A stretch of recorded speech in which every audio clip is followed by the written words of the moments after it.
Hello everyone, welcome back to my channel. It's Felicity here. Welcome back. This video is about how to attract a man or love interest who does not think with the lower part of the body or the sexual organ.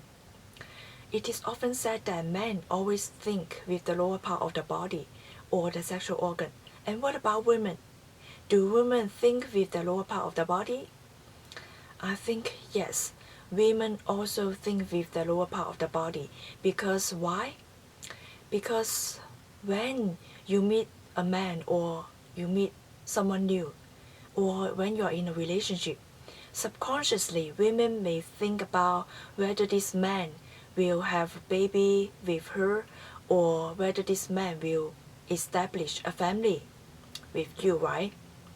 And so this sends out a signal to the universe that you're looking for a mate who can be able to reproduce with you, to have babies with you. And then the universe responds to your desire and sends someone who have sex with you. And the next day you wonder why you do not get a call back from the man, or you will wonder why you always only get the booty calls from men. And because you subconsciously send out the message to your universe that you would like to have baby, you would like to have family. And that's how they respond to you. And so when you think about having a baby, or you realize that you need to catch up with your biological clock because your biological clock is ticking and you have to find a husband before a certain age. And so it's all about working with the lower chakra. It's all about survival, about reproduction. It's all about instinct. And that's why you all keep attracting a man who have sex with you, who think with the lower part of the body. And sometimes you succeed depending upon the man. Some men will take responsibility and they will have a family with you. And after some year, you may find that, some couples get divorced, they separate. It is because after they have a baby, after they have children, they raise the children to a certain age, and then they complete their mating ritual. They finish the task. And that's why this kind of reproduction process completed. And that's why some couples, when they reach at middle age, or their children reach to certain age, they naturally separate because the whole mating process and the whole reproduction process completed. And so you see, many of us are working with the lower chakra. At the very beginning of the relationship, it's all about working with the lower chakra. It's all about boy meets girl, boy gets married with girl, and they have family, they have children, and the children grow up and they separate. And if you successfully build up the emotional bond, if you successfully nurture the bond to reach to the trinity stage. The trinity stage is that you build up a strong spiritual bond with your partner, and you understand this kind of spiritual bond is about connecting, both of you connecting together, and then work together to achieve the communication to the higher consciousness, or to the universe, or to God. And then you are able to sustain this relationship, and then you are able to make this marriage work to the end. So it's very important that you work to the heart chakra to establish the communication between your partner, emotional bond between you and your partner, and then the emotional bond, the communication, the trinity bond. between you and your partner, and also the universe or God.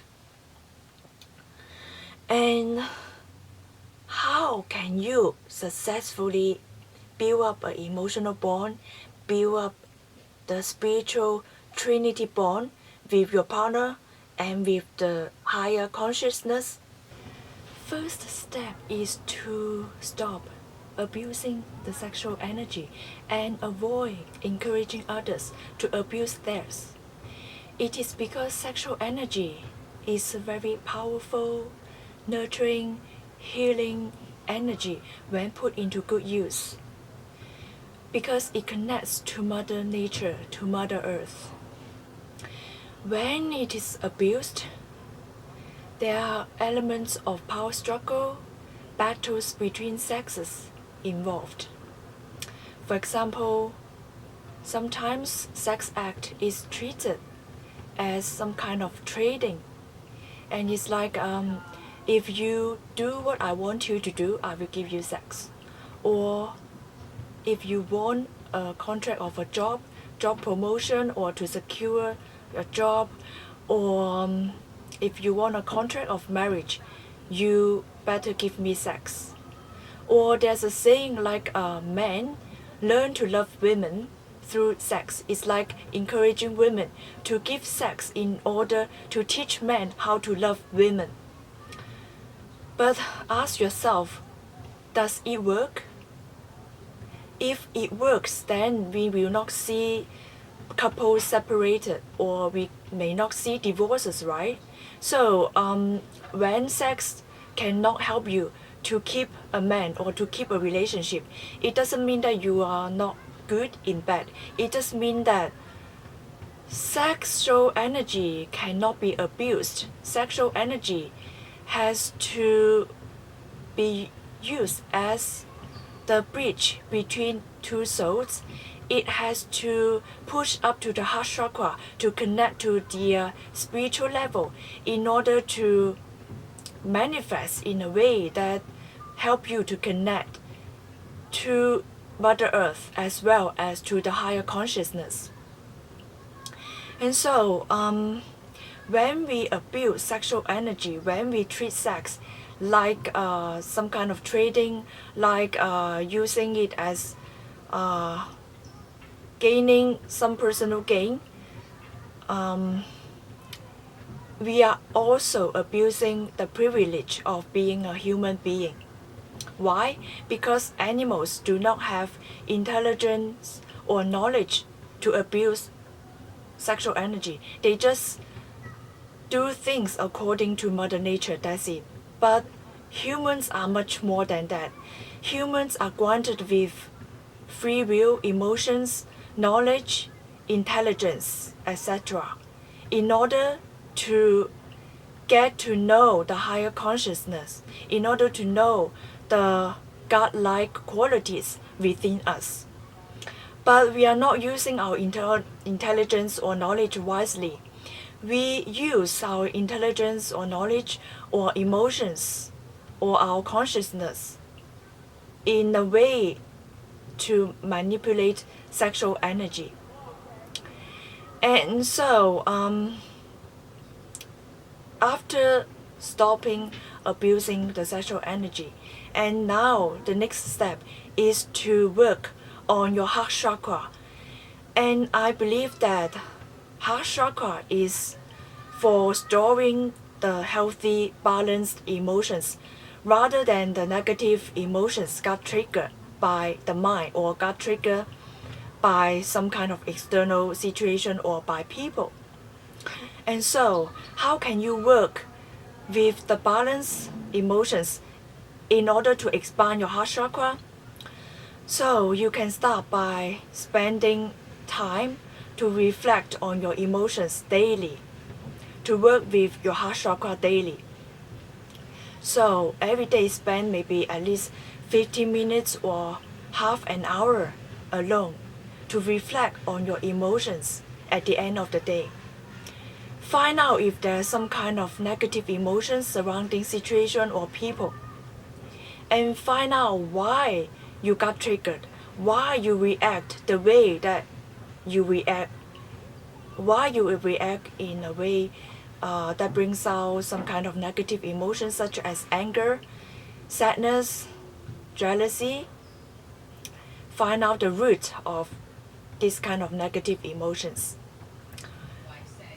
Here, reflecting on emotions doesn't mean that, okay, I am right and you are wrong, or I am wrong, you are right. That is not healthy reflections. That is like pointing fingers at each other. Healthy reflection is to find out, okay, what kind of spiritual lessons that you need to learn. Maybe you need to learn about letting go of judgment of others, and maybe setting out boundaries and keeping your principles and not let others walk all over you. Or maybe you need to learn about boundary and keep your boundary and not just will bend yourself into others people's moral or standards. You have your own morals to guide, to keep. Or maybe to let go of fear, even though others threaten you.